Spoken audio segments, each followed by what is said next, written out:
Welcome to the EV Ready podcast, featuring industry leaders and their perspectives on electrification, hosted by EV Ready Energy. Hey everybody, welcome to the EV Ready podcast. I am grateful to have on today Nicholas Zart, the founder of Electric Air Mobility. And Nicholas, I'm especially excited for this because I spent all day in EV, but I don't spend a ton of time focusing on this. So looking forward to learning from you today. Yeah, thanks. Well, thanks for having me over, Chris. And I'm really excited to talk a little bit about that, especially because my roots are in EVs. I started in EVs, and somewhere along the line, I got to see like these airplanes flying and eVTOLs flying, and so there we go. So here we are. But yeah, it's the convergence of mobility. So that's what we're on track for. Can you tell me about that? Like, the industry in general, like not focused on commercial air mobility. It's a little bit of an afterthought, I think, right now for the industry, but obviously you got into it and it sounds like, you saw them and you got passionate about it. Tell us about how that came about. Yeah, and you're right. It is a bit, actually, when it comes to infrastructure, it's always a little bit of an afterthought. And if you think about it, back in 2008, 2009, yeah, it was great to see all these EVs and all these projects and everything. But the whole time, I think a lot of us were saying, guys, what about the infrastructure side of it? Where are we going to recharge? So I started roughly around 2004. I was in San Jose, and that was the beginning of Tesla, way before Elon Musk. And so I was always like, my background is Bugattis, Alfa Romeos. I'm an Italian, gearhead, diehard. But I was also raised around airplanes and all. So that was my passion, looking at the whole holistic view of it. But in 2014, I saw the very first company. They were called Dufour Aerospace. Now they used to be called Dufour Hamilton first, and they were flying an electric Acrobat airplane for roughly 45 minutes. So a half hour of usable flying time, and then 15 minutes of reserve, which I thought was a heck of a lot by the time. So switched over because I thought that's really where my passion is. But again, by 2019, I was like, this is crazy. We really have to focus on infrastructure. So infrastructure for us is really what we call vertiports, which is a sort of a modern interpretation of heliports. Where do they land? Where do they take off? What do we need as far as energy, electricity, sustainable aviation fuels? Because a lot of them will be hybrids, and of course, hydrogen, which, by the way, in this case, makes a lot of sense in the air. And so that's pretty much how it started. And so along the years, I've been a consultant and a journalist, and it gave me a sort of a dual view of the industry all in all. So that's it in a bit of a nutshell. So in this industry right now, like in just the standard EV charging industry, it's misconception galore, right? Especially it's election season right now, so there's no more misconceptions being floated than there are right now. In your industry, I think there's probably like order of magnitude significantly more anxiety about EV as it relates to flying. So can you talk a little bit about like some of the misconceptions, the biggest misconceptions in the industry right now that you'd like to address, and like kind of how you talk about it? Yeah, excellent question, and it's like such a loaded question. There's so many things to say about that. The most loaded question. But you're right. So I was an independent journalist, right? I never, I was going to say, sign my soul to the devil, but I never really worked for any of these big productions because, simply, I mean, you have to be specialized, and usually when you're specialized, you have a limited audience and everything. So yeah, you're right. There are a lot of misnomers. There's also a lot of misinformation being spread out right now and politicized. Of all the things, this is mobility. This is transportation. We love our cars. We love our motorcycles. We love our airplanes. But it's not a Republican or a Democrat concept by any stretch of the imagination. The new technology. Yeah, exactly. So I mean, that's ridiculous. It's just nonsense. So yeah, there are, and unfortunately, I think the biggest one right now, and it's the one I've been hearing for almost like 17 years now, is it's a toy for the rich. Oh boy, how many times have you heard that one? Well, guess what? My phone here was a toy for the rich. Had it not been for the military, the rich, the VVIPs, the VIPs, everybody else, I couldn't pick this up for $50 like I can do today. It would still be $20,000, right? So yeah, it's not a toy for the rich. Actually, more than anything right now, it's the military dumping, millions of dollars into testing it out. And then it will be VVIP first, and then VIP. And then, of course, I see sort of a bifurcation between tourism and business travel, right? And then eventually it'll be you and me, on our app, we'll just go, hey, I want to go downtown. And instead of spending 25 minutes in a car, it'll be a nice 5 to 10 minute flight. So that's one of the biggest problems we have out there. The other one is, and that one always makes me laugh because it's like, well, eVTOLs. So for those who don't know, are electric vertical takeoff and landing. It's think of a helicopter instead of having one rotor, lots of little propellers, right? So the first thing people say is, "Whoa, it's super noisy." To which I ask, "Have you ever seen one?" "Well, no, but I heard it is." "Well, I've seen a lot of them fly, and no, it's not noisy." Yeah, for about 100, 200 feet, you hear a whirl or a whiz, which I personally like that much better than a whoop, whoop, whoop from a helicopter or a turbine, taking off, or a turbofan taking off. And after that, after 300 feet, you barely hear it. So the one thing that I did hear were the chaser airplanes right next to it. That you could hear thousands of feet up in the air. And even at one point, I saw Joby fly, and it was pretty amazing because you couldn't hear the Joby eVTOL at all. You could hear the chaser, but then a big Leonardo helicopter came in, and let me tell you, that's the only thing you could hear. So the FAA, the Federal Aviation Agency, has a saying that people see noise more than they hear it. So that's the other one that I really can't stand. And then there are other really weird things like flying cars and air taxis. Like for me, a taxi, you go, "Hey, come here," and it comes to you. That's not going to be the case. You're going to have to walk to a vertiport, go to a vertiport, drive to a vertiport.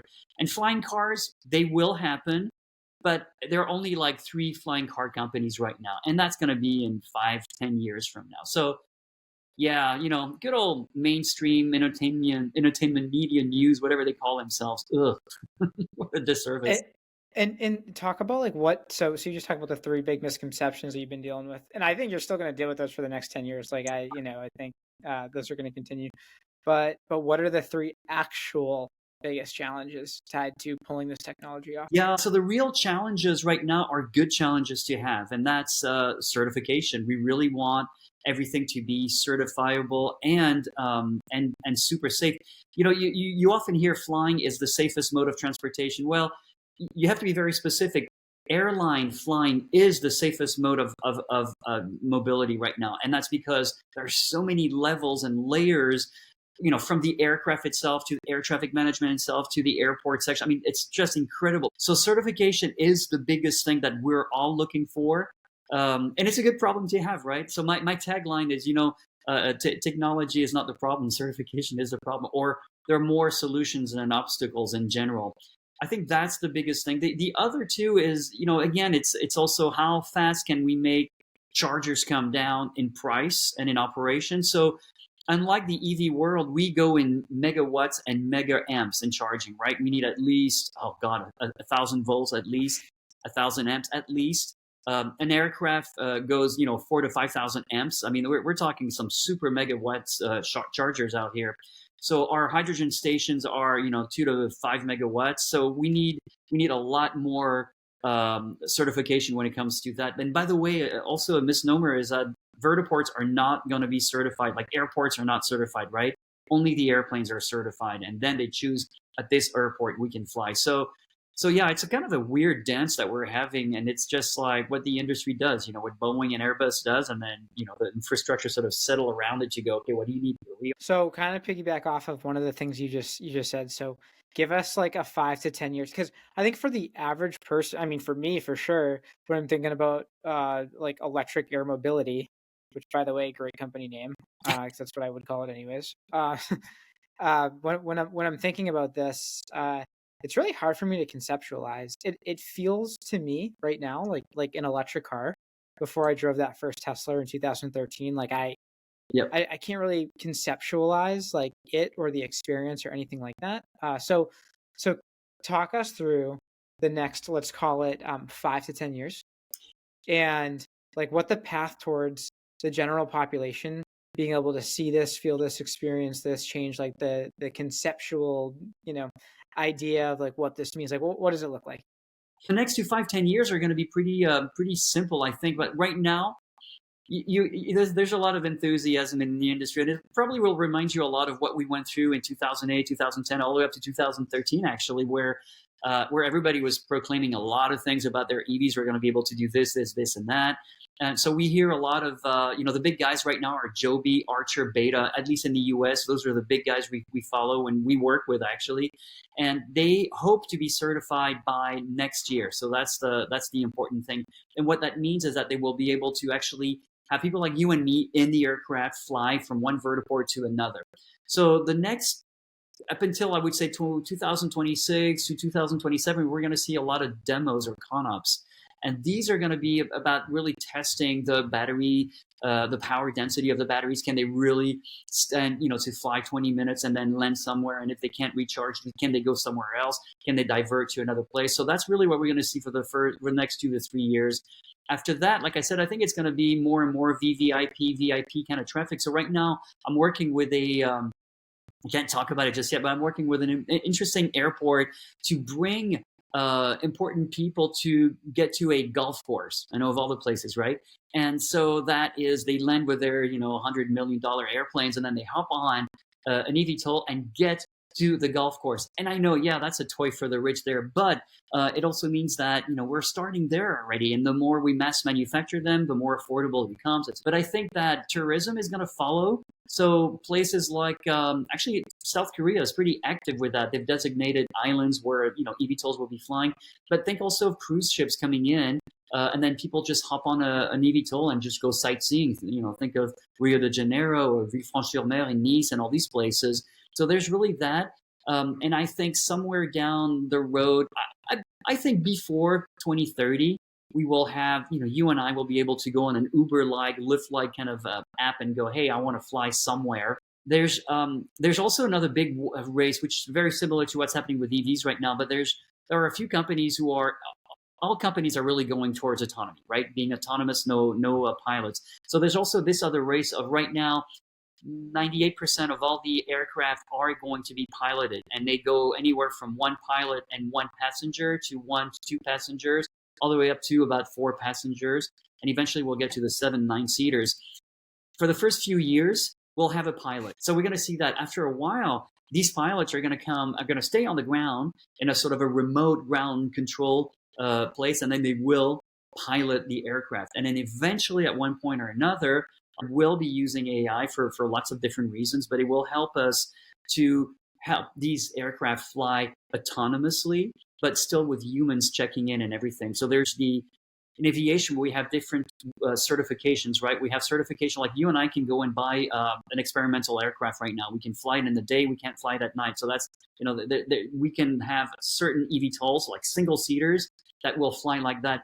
These single seaters are really exciting to me because it means that right in front of your house, one of them can land, you can hop in and then go somewhere else, either to a vertiport, to downtown, to a meeting, or to, I don't know, catch a car ride somewhere, a bus ride, a boat ride on a spaceship, Hyperloop, whatever you want. So there are a lot of different races. I guess the best way to really look at advanced air mobility is we're really filling a niche mobility need that hasn't been asked for yet, but is there.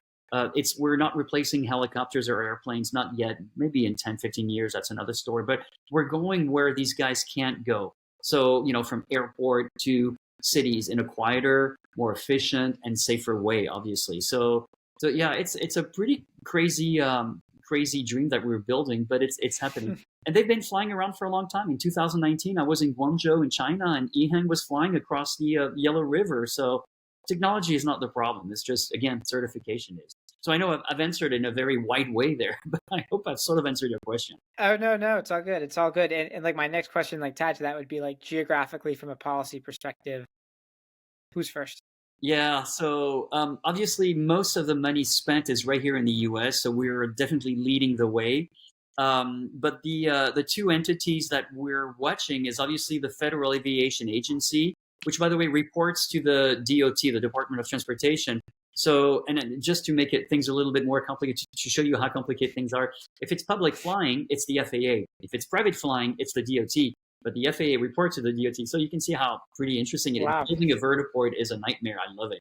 What a pain so in the we're butt. watching to see what the FAA does. And the FAA is finally now getting into a performance aspect. They really want to see what the performance of the eVTOL and the eSTOL is. And for those of you who don't know what eSTOLs are, they're short takeoff and landing airplanes. They take off on a very short runway and land on a very short runway, which is what we do at Electric Air Mobility. So we're watching at these guys and seeing what they want to do for that. And that's, of course, we're following the FAA for that. So far, we have an executive brief, EB 105A. That's our Bible. And then eventually that will become an AC that gives us really strict guidelines as to can't have a big charging station next to a vertipad, that kind of stuff. FATO, like the angle of approach of a vehicle. I actually, my eyes are on the Emirates.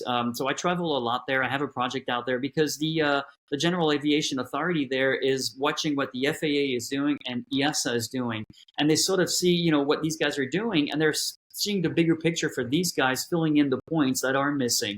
So I think really we could ultimately see the very first commercial aircraft flying in the Emirates, anywhere from Abu Dhabi to Dubai, maybe to Ras Al Khaimah. Most likely, it would have to be China, because China is an island unto itself. It has enough people to do it. It has enough money to do it. It has its own, the CAAC, the Chinese Aviation Authority, controls everything. And what the heck, they can do it because, well, they can do it. So it wouldn't surprise me that the very first ones start in China, and there'll be a lot of sarcasm, and a lot of people will dismiss them, but don't dismiss China. They definitely know how to do things. Like India right now is super active, and of course Asia. So Japan is following also what the FAA and EASA does. Same thing with Australia. So, but yeah, the two leaders are the US and Europe, and that's where everything happens. So yeah, we have every month we have an update, and we're on working groups, working with all these guys, and well, it's pretty exciting. If not, gives you. I lost a lot of hair, by the way. I had hair when I started all this. And we're gonna lose more here is talking about like power challenges. So obviously, like on the chart, like commercial vehicle side, it's a huge problem. Talk about what the problem is here, and how you think you solve it. Yeah, so like I said, our power, one of the reasons why I was at Move America a few weeks ago is I wanted to see what charging companies were out there, and I noticed only like one or two of them potentially could handle the voltage and the amperage that we need. Vertiport, we need a charging station. We need one or two big charging stations, and we need a fast charger and trickle chargers at night, right? And then we also, of course, need storage. So when I design one, it's got to have that, and that's got to be a little bit farther away from the vertiport. Then we need sustainable aviation fuels. A lot of them will be hybrids. Okay. And then of course we need, well, guess what? We need a hydrogen station, right? Which is pretty much the size of an international shipping container. So we need to have that slightly off there. So you can see like exponentially bigger than a heliport. Our approach a few years ago was to think that, this is nuts because we're not just a mobility platform.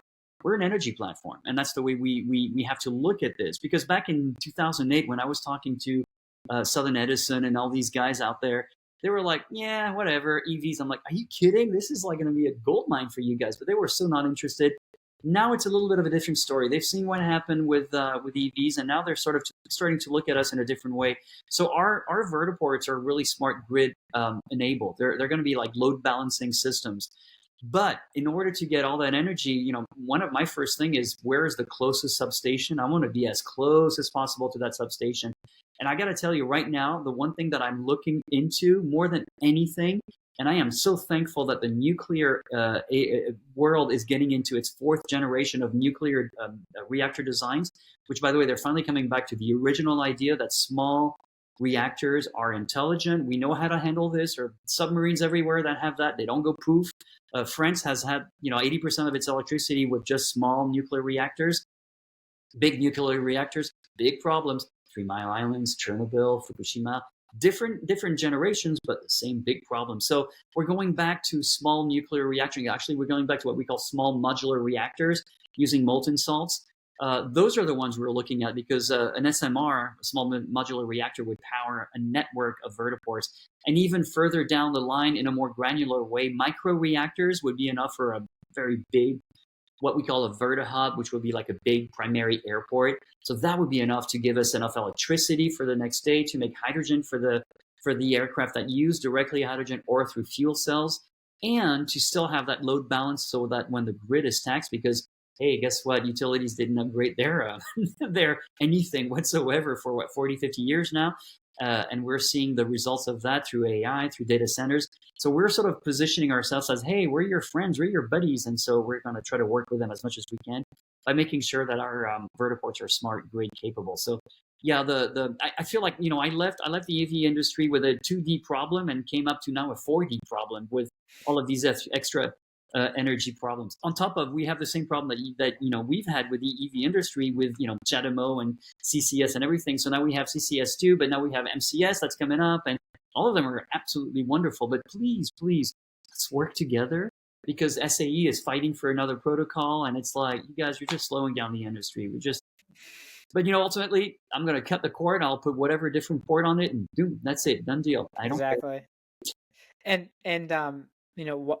So talk about why hydrogen is a great energy energy use case for this specific mobility sector. I think one of the biggest bottleneck for hydrogen with cars is, first of all, shunting hydrogen is horrible, right? It leaks through everything. There's only one compound that can actually keep it together. So having a lot of different stations dispensing hydrogen for cars it's a logistics nightmare. However, when it comes to flying, we can easily create it the night before, give it the day after, and then done deal over and over and over again. So we don't have that transportation, that time sensitive problem that we have with hydrogen. And if, I'm thinking of like secondary vertiports, tertiary vertiports, the ones with a lot of fields, you have solar panels or any kind of renewable energy at your disposal, then it makes it even greener to make hydrogen. So I think hydrogen has a much better way to do better things, at least in aviation. There's also a misnomer about hydrogen in the air. Yes, it doesn't pollute, but it does really put out a lot of sorry, I'm forgetting it now, but a lot of bad stuff. So yeah, vapor does come out, but there are a lot of oxides. Is it not nitrate oxides? I think that come out of it, which is not that good either. So burning it in a turbine might be a good idea, as long as we really make sure that nothing comes out of it. Interacting it with a fuel cell, that's a great idea. It's a little heavier, but it has a much better leg to stand on when it comes to aviation. Yeah, that's a horrible pun, is it? A leg to stand on in aviation. And tell me, like, what are some of the other major companies in the industry? Because I think most of the companies people don't know. Yep. Like, who are the big players here who are really making the strides in this space that are advancing the technology and getting us closer to going live? I would say, to start with, you would have to say Joby, because they've been around for the longest time, and they've been flying for a long time. These guys are really cool. I like them a lot, and I love the design. It's got big windows, so you can see what's happening down there, just like a helicopter. So those would be the first ones. They're also the most well-funded. So they're probably like Tesla in many ways. Then you have Archer, and Archer would be more like, maybe Kia or Hyundai or something like that. Well-funded too, not as well, but they have a good idea. The culture is wildly different, but the technology is pretty similar and everything. And then you also have my favorite third one, because I work with them even closer than I do with Joby and Archer, and that's Beta. And Beta, these guys are aviators, right? These guys have it in their blood. In fact, if you go work for Beta, they say, go and get we'll pay for your pilot's license. That's how serious they are about that. And they started with an eVTOL, but now they're using it as a regular electric airplane or eCTOL. And these guys are the big three players when it comes to the famous air taxis that we're going to be taking. On the infrastructure side of things, we have Skyports is probably the one that's the best known, again, because it is the most funded, so it can definitely say a lot of things, and it's doing a lot of great work and everything. One of my favorite companies I work very closely with is Blue Nest, because Jose is a good friend of mine, and we work really well together. And then there are other companies here and there, and it really sort of becomes very granular after that, because everybody has like one really good solution. So this is where we come in with electric air mobility. I was like, this is really nuts, guys. We need to work together, and we do.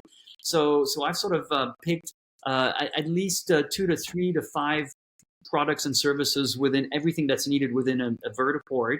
And so I hope that we're coming in as, the sort of if not a third, a fourth, or a fifth player or something like that, because we need to be agnostic, to work well together. And that's what we're trying to do to make sure that we're doing that. One thing to say about Joby also is that they aim to do what Boeing was doing in the 1920s and 30s, design, build, operate, and do the vertiports themselves and everything, which, tip my hat to you if you can do that, because that is something that's not easy to do at all. I mean, Boeing was broken up into 3 companies, United, Pratt Whitney, and Boeing, because they couldn't do that. So we'll see. We'll see how they get to do it, but they could do it.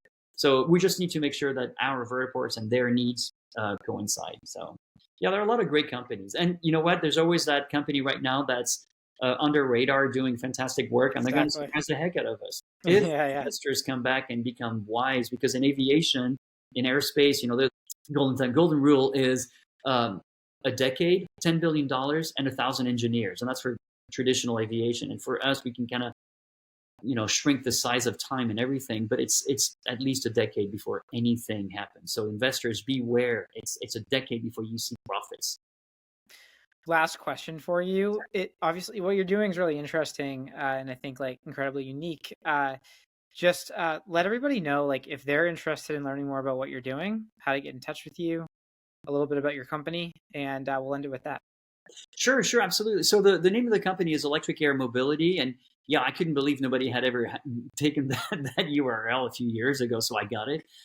You can follow, we do a lot of writing and videos on electricairmobility.news. We also have a .com site, but that's really just for clients, so there's nothing much to see there. And we're building a .org where we're going to have a council and all that kind of good stuff and everything.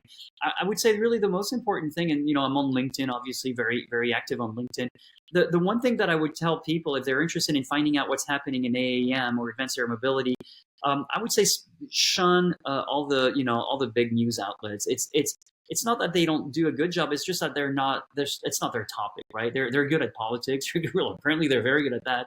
But when it comes to, like even EVs, they're not really that good. They don't fully understand that. And it's normal. That's not what they're paid to do. So follow like the specialized news media, read Future Flight, read Aviation International News, eVTOL Today. There's so many sites that are absolutely wonderful, and these guys are they're really good journalists. They know what they're talking about, and I'm sure I'm forgetting a few, but yeah, I should write an article about all the other sites that we should read. But yeah, that's what you need to do, and make sure you really and go out to the events. There are lots of great events if you can afford it. Go out to these events. You'll get to meet people. It's very warm and very inviting. Everybody likes to talk, and it's pretty exciting all around. But yeah, definitely trust specialized journalists. That's, I would say, most and foremost. Awesome. Nicholas, thank you so much for taking the time to come on. Really appreciate it.